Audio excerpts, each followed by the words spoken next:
Hi friends, ఎలా ఉన్నారు? మేఘనా యూట్యూబ్ ఛానల్కి స్వాగతం.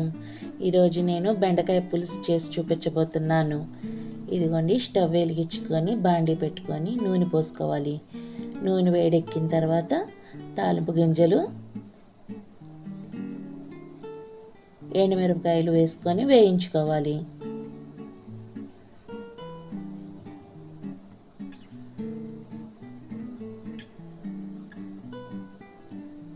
ఇదిగోండి, కొద్దిగా వేగినవి. ఇందులో ఉల్లిపాయ ముక్కలు వేసుకోవాలి. సన్నగా పొడుగ్గా తరుక్కున్న ఉల్లిపాయలు.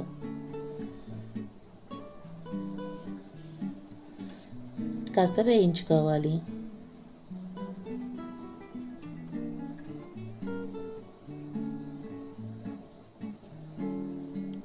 ఇందులో పచ్చిమిరపకాయలు ముక్కలు వేసుకోవాలి.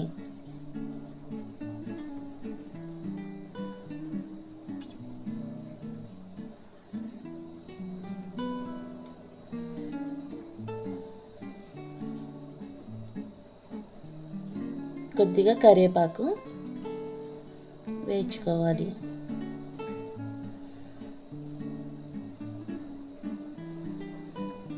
ఇదిగోండి, కొద్దిగా వేగింది.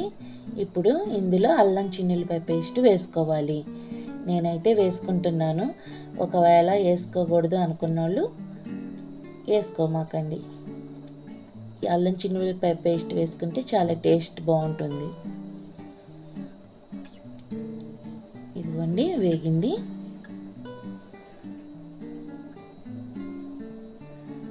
పచ్చి వాసన పోయేంత వరకు వేగించుకోవాలి. ఇదిగోండి, కాస్త వేగింది. ఇందులో టమాటా ముక్కలు వేసుకోవాలి.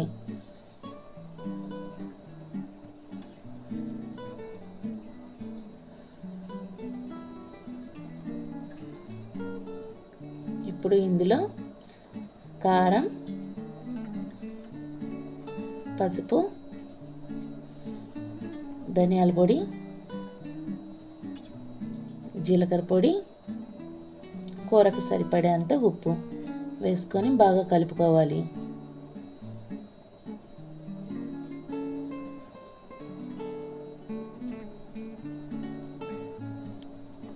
ఇదిగోండి, కాస్త వేగింది. ఇందులో సన్నగా తరిగి పెట్టుకున్న బెండకాయ ముక్కలు వేసుకొని వేయించుకోవాలి.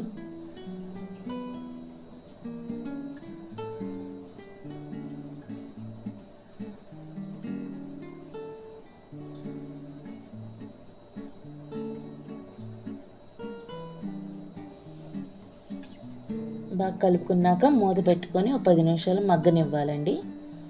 ఇదిగోండి, మగ్గింది కొద్దిగా. ఇందులో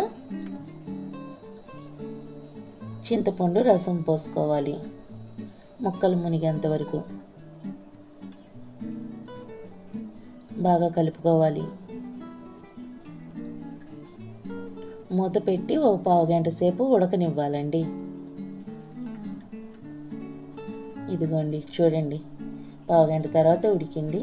ఇందులో బెల్లం వేసుకోవాలి. కొద్దిగా కొబ్బరి తురుము వేసుకోవాలి. మీ ఇష్టం, కొబ్బరి తురుము వేసుకుంటే వేసుకోండి, లేకపోతే వేసుకోమాకండి. నేనైతే బెల్లము కొబ్బరి తురుము 2 వేసుకుంటాను. ఇదిగోండి, కాస్త దగ్గరికి రానివ్వాలి. వచ్చేసిందండి. ఇప్పుడు ఇందులో కొత్తిమీర వేసుకుంటే సరిపోతుంది.